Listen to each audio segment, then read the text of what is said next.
पहले से महंगी बिजली ऑन ऑफ कर रहे यूपी वालों को गर्मी के महीने में एक बार फिर से झटका लगने वाला है। यूपी में 5 साल बाद दरअसल बिजली महंगी होने वाली है।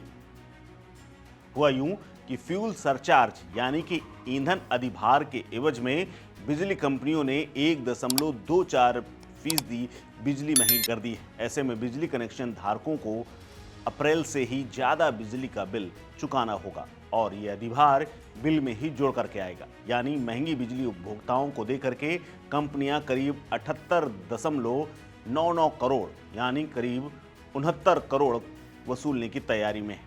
वैसे तो सरचार्ज के लागू होने से अब हर महीने बिजली का खर्चा बढ़ता और घटता भी रहेगा, क्योंकि फ्यूल सरचार्ज ऊपर नीचे होगा तो इसमें भी इफेक्ट होगा। इतना ही नहीं, मौजूदा साल के टैरिफ निर्धारण के लिए चल रही प्रक्रिया भी 1-2 महीने में क्लियर होने वाली है, जिसमें माना जा रहा है कि जल्द ही 10 से 20% के बीच में बिजली बिल का यानी पर यूनिट का इजाफा हो सकता है।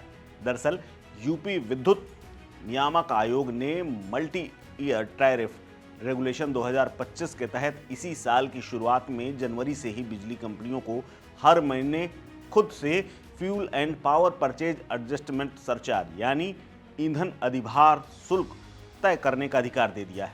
अब ये समझिए कि यह अधिभार होता क्या है।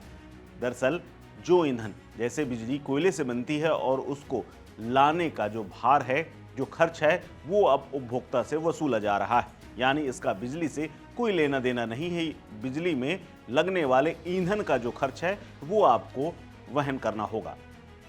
इसके लिए नियामक आयोग ने जब से परमिशन दे दी है और तभी से आयोग से मिले अधिकार का इस्तेमाल करते हुए कंपनियों ने प्रदेश में पहली बार उपभोक्ताओं से फ्यूल सरचार्ज वसूलने का आदेश दे दिया है। यानी नियामक आयोग की हरी झंडी के बाद अब कंपनियां इसके लिए फ्री हैंड है। आदेश के तहत प्रदेश में करीब 3,45,00,000 विद्युत उपभोक्ताओं से फ्यूल सरचार्ज के एवज में अप्रैल के महीने में 1.24 यानी करीब 1.25% ज़्यादा बिल की वसूली की जाएगी। इसकी तैयारी भी हो चुकी है और बिलिंग के सॉफ्टवेयर में भी इसके लिए ज़रूरी बदलाव कर दिए गए हैं। अब सरचार्ज की धनराशि जोड़कर बिल उपभोक्ताओं तक पहुंचाया जा रहा है।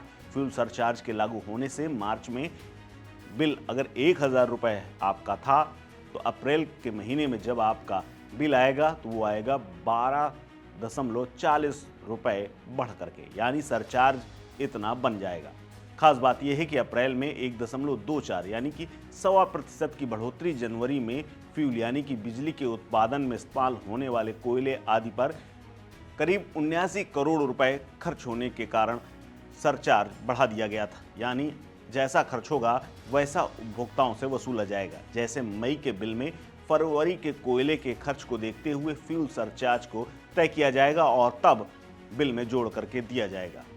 दरअसल यूं तो फ्यूल सरचार्ज का निर्धारण होने से प्रति माह बिजली महंगी और सस्ती होती रहेगी, यानी जैसा खर्च लगेगा वैसे ही बिजली ऊपर नीचे होती रहेगी। लेकिन क्या गारंटी है कि कम होगी, क्योंकि हर बार तो ये चार्ज बढ़ना ही है। इसके अलावा अगर किसी महीने कोयले का खर्चा घटेगा तो फ्यूल सरचार्ज भी उपभोक्ताओं से घट करके वसूला जाएगा, लेकिन इसकी गारंटी नहीं है। ऐसा प्रावधान इसमें किया गया है, लेकिन महंगाई के इस दौर में ऐसा होता हुआ नजर नहीं आएगा। वहीं इसको लेकर के राज्य विद्युत उपभोक्ता परिषद ने भी नाराजगी जताई है। दरअसल बिजली कंपनियों पर उपभोक्ताओं का सरप्लस है और ये है 33,122 करोड़ रुपए। ऐसे में फ्यूल सरचार्ज के एवज में बिजली महंगी किए जाने का परिषद ने विरोध किया है। परिषद के अध्यक्ष अवधेश वर्मा का कहना है कि उपभोक्ताओं का कंपनी पर सरप्लस होने से कानूनन सरचार्ज के एवज में उपभोक्ताओं से वसूली नहीं की जा सकती। वर्मा के मुताबिक पावर कारपोरेशन को फ्यूल सरचार्ज करीब 79 करोड़ रुपए उपभोक्ताओं के सरप्लस से घटाना चाहिए था, लेकिन आयोग से मिली छूट के बाद पिछले महीने से ही गुपचुप आदेश करके अप्रैल से सभी उपभोक्ताओं के ऊपर फ्यूल सरचार्ज के एवज में 1.24% सरचार्ज लगा दिया गया है। अब देखना है कि उपभोक्ता चूंकि एकजुट नहीं है, ऐसे में वो क्या आवाज उठा पाएंगे और क्या इसका कोई असर बिजली विभाग या फिर सरकार उपभोक्ताओं को राहत देने के लिए करेगी। इस खबर में फिलहाल इतना ही। अपडेट्स के लिए बने रहिए वन इंडिया हिंदी के साथ। नमस्कार।